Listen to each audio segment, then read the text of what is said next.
भाई लोग नमस्कार। तो आप लोग कैसे हो? उम्मीद है कि आप लोग बहुत ही अच्छे हैं। तो आप लोग बीच लेकर आ गया हूँ सुपर स्टार पॉइंट का। आप लोग बताना चाहता हूँ कि कब टीजर लॉन्च कर दिया जाएगा आप लोग बीच में।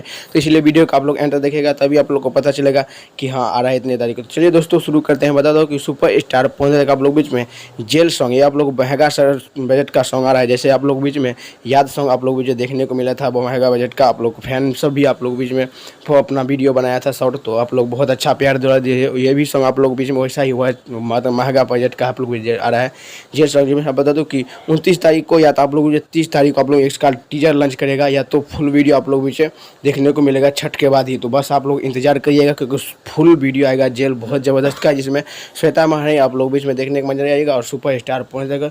और बता दूँ कि दी हम मुकेश यादव और आप लोग जो संगीत सजा है आर्या शर्मा। तो दोस्तों बता दूं कि आज आप लोग बीच में एक छठ सॉन्ग आया है, आप लोग नहीं देखेंगे तो जाकर देख सकते हो। गुहार छठी माई के आप लोग जो सुपर स्टार पंद्रह का इंटरटेनमेंट चैनल से आप लोग को देखने को मिलेगा, वो जाके देख सकते हो क्योंकि बहुत ज़बरदस्त सॉन्ग है। मैं एक बार सुना हूँ, बहुत अच्छा लगा। तो एक बार आप लोग भी जाकर सुनिएगा और कमेंट करके बताइएगा कैसा अपडेट लगा। अपडेट अच्छा लगा हो तो दोस्तों को शेयर और लाइक करिएगा। तब तक के लिए मिलता हूँ नेक्स्ट वीडियो में, तब तक के लिए जय हिंद जय भोजपुरी।